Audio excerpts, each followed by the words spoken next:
Di sini kita menggunakan satu perangkat dengan satu perangkat lainnya.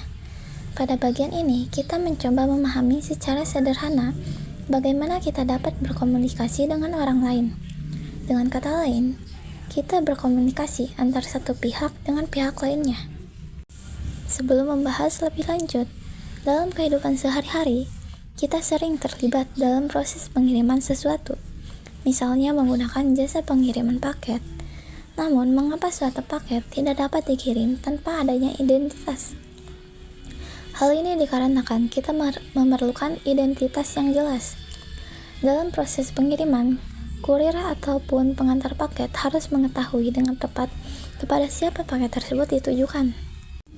Sebagai contoh, ketika kita mengirimkan paket kepada teman A, maka kurir tidak akan salah mengirimkan paket tersebut karena kita telah memberikan informasi yang lengkap, seperti identitas dan alamat tujuan.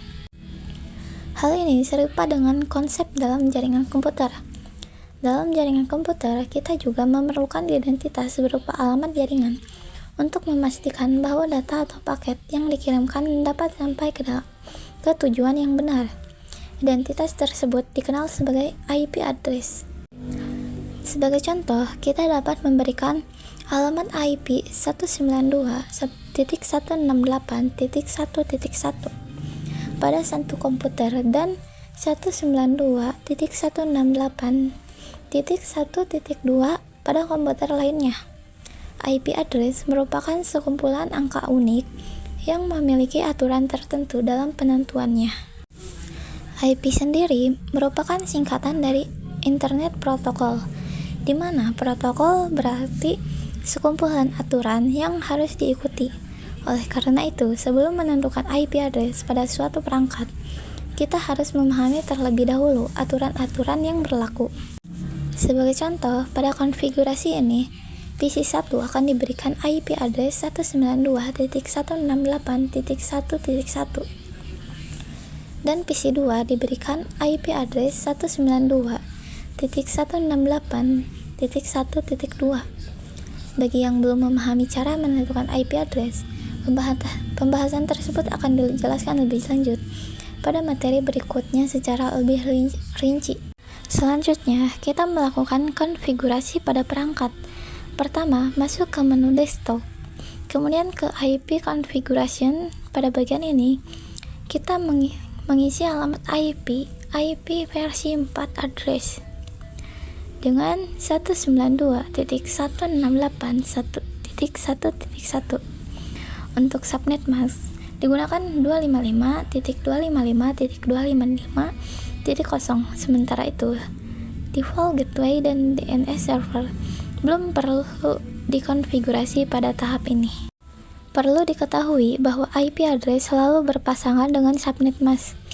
Oleh karena itu, ketika kita mengonfigurasi IP address, kita juga harus mengonfigurasi subnet mask. Selanjutnya, pada PC2 dilakukan konfigurasi yang sama, yaitu melalui menu desktop, kemudian IP configuration dengan IP address 192.168.1.2 dan subnet mask 255.255.255.0. Setelah konfigurasi selesai, kita dapat melakukan pengujian koneksi. Jika pengiriman paket berhasil, maka hal tersebut menandakan bahwa kedua komputer telah berhasil terhubung dalam satu jaringan. Selain menggunakan pengiriman paket melalui simulasi, kita juga dapat melakukan pengujian menggunakan command prompt. Caranya adalah dengan masuk ke PC1, kemudian membuka command prompt, lalu mengetik perintah ping ke alamat IP tujuan, yaitu 192.168.1.2. Jika hasilnya menunjukkan TTL, maka hal tersebut menandakan bahwa koneksi antara PC1 dan PC2 telah berhasil. Fungsi dari perintah ping adalah untuk menguji apakah suatu perangkat telah terhubung dengan perangkat lain dalam jaringan. Hal ini serupa dengan mengirimkan pesan untuk memastikan apakah perangkat tujuan dapat merespon atau tidak. Jika hasilnya TTL, maka koneksi berhasil. Sebaliknya, jika hasilnya RTO, maka perangkat tersebut tidak terhubung atau tidak ditemukan dalam jaringan. Sebagai contoh, jika kita mencoba melakukan ping ke alamat IP 192.168.1.3, padahal tidak ada perangkat dengan alamat tersebut, maka hasil yang akan muncul adalah RTO. Hal ini menunjukkan bahwa tidak ada perangkat yang merespon alamat IP tersebut. Dengan demikian, perbedaan antara perangkat yang terhubung dan yang tidak terhubung dapat dilihat dari hasil ping.